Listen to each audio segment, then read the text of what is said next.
ॐ श्री परमात्मने नमः। अथ तृतीयोऽध्यायः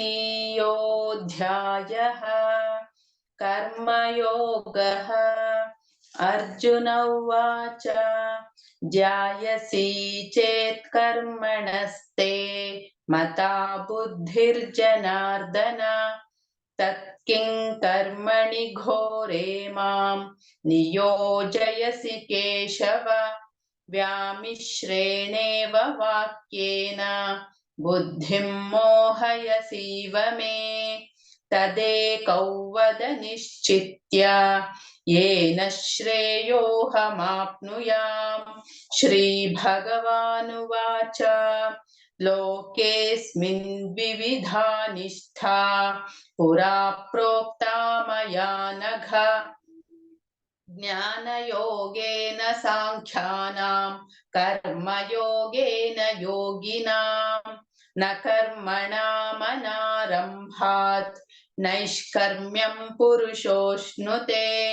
न च सन्न्यसनादेव सिद्धिं समधिगच्छति न हि कश्चित् क्षणमपि जातु तिष्ठत्य कर्मकृत् कार्यते ह्यवशः कर्म सर्वः प्रकृतिजैर्गुणैः कर्मेन्द्रियाणि संयम्य य आस्ते मनसा स्मरन् इन्द्रियार्थान् विमूढात्मा मिथ्याचारः स उच्यते। यस्विन्द्रियाणि मनसा नियम्यारभतेऽर्जुन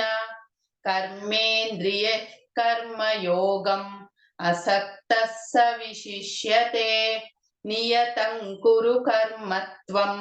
कर्म ज्यायो ह्यकर्मणः शरीरयात्रापि च ते न प्रसिद्ध्येद कर्मणः। यज्ञार्थात् कर्मणोऽन्यत्र लोकोऽयं कर्म बन्धनः तदर्थं कर्म कौन्तेय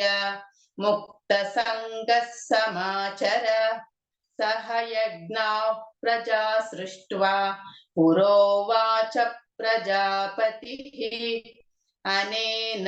प्रसविष्यध्वम् एषवोऽस्त्विष्टकामधुक् देवान् भावयतानेन ते देवा भावयन्तु वः परस्परं भावयन्तः श्रेयः परमवाप्स्यथ। इष्टान् भोगान् हि वो देवाः दास्यन्ते यज्ञभाविताः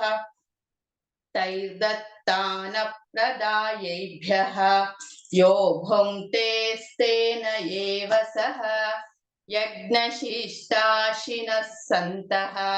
मुच्यन्ते सर्वकिल्बिषैः भुञ्जते ते त्वघं पापाः ये पचन्त्यात्मकारणात् अन्नाद् भवन्ति भूतानि पर्जन्यादन्नसम्भवः यज्ञाद् भवति पर्जन्यः यज्ञः कर्म समुद्भवः कर्म ब्रह्मोद्भवौ विद्धि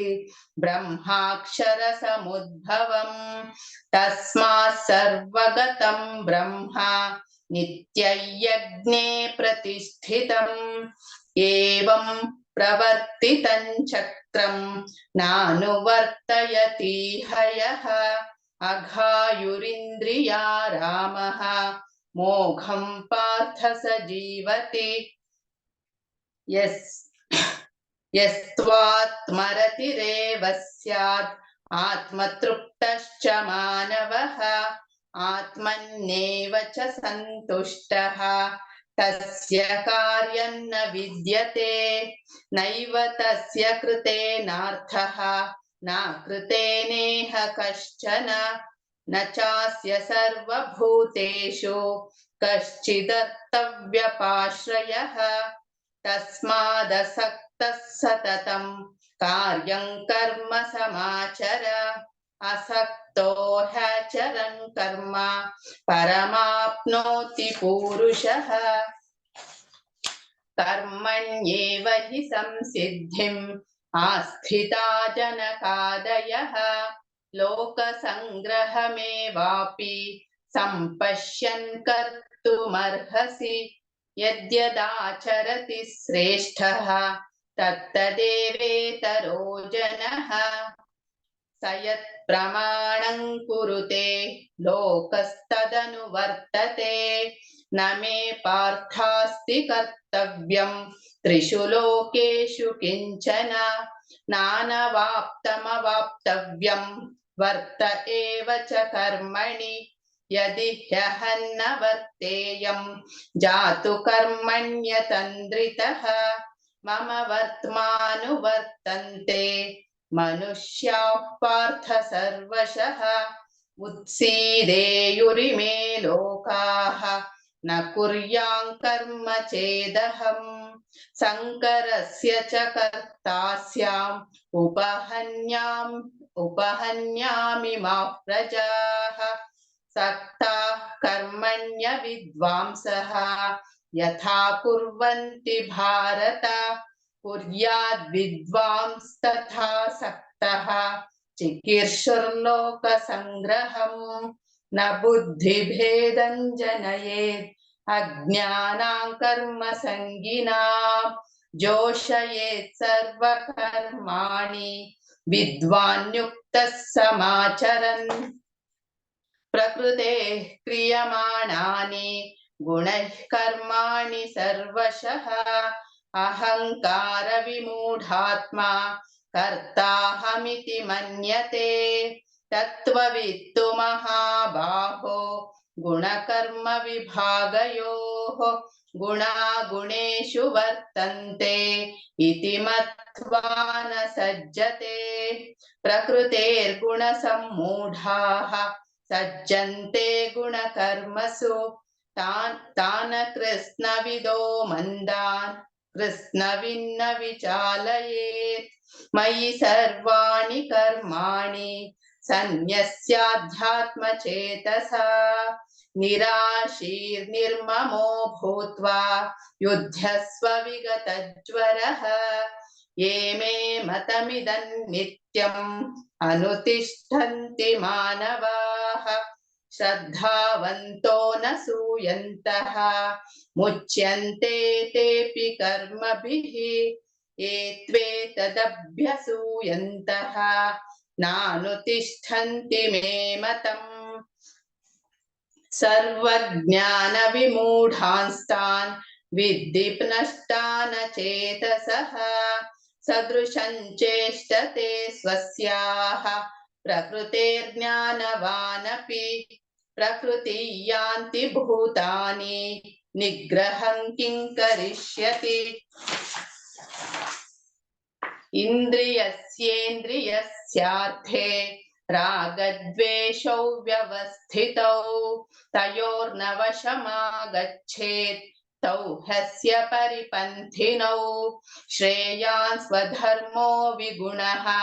परधर्मात् स्वनुष्ठितात् स्वधर्मे निधनं श्रेयः परधर्मो भयावहः अर्जुन उवाच अथ केन प्रयुक्तोऽयं पापं चरति पूरुषः अनिच्छन्नपि वार्ष्णेय बलादिव नियोजितः श्रीभगवानुवाच काम एष क्रोध एषः रजोगुणसमुद्भवः महाशनो महापाप्मा विद्येनमिह वैरिणम् धूमेनाव्रियते वह्निः यथादर्शो मलेन च यथोल्बेनावृतो गर्भः तथा तेनेदमावृतम् आवृतं ज्ञानमेतेन ज्ञानिनो नित्यवैरिणा कामरूपेण कौन्तेय दुष्पूरेणानलेन च इन्द्रियाणि मनो बुद्धिः अस्याधिष्ठानमुच्यते एतैर्विमोहयत्येषः ज्ञानमावृत्य देहिनम् तस्मात् त्वमिन्द्रियाण्यादौ नियम्य भरतर्षभ पाप्मानं प्रजहिह्येनं ज्ञानविज्ञाननाशनम् इन्द्रियाणि पराण्याहुः इन्द्रियेभ्यः परं मनः मनसस्तु परा बुद्धिः यो बुद्धेः परतस्तु सः एवं बुद्धेः परं बुद्ध्वा संस्तभ्यात्मानमात्मना जहि शत्रुं महाबाहो कामरूपं दुरासदम् ॐ तत्सदिति श्रीमद्भगवद्गीतासु उपनिषत्सु ब्रह्मविद्याया योगशास्त्रे श्रीकृष्णार्जुनसंवादे कर्मयोगो नाम तृतीयोऽध्यायः सर्वधर्मान् परित्यज्य मामेकं शरणं व्रज अहं त्वा सर्वपापेभ्यः मोक्षयिष्यामि मा शुचः।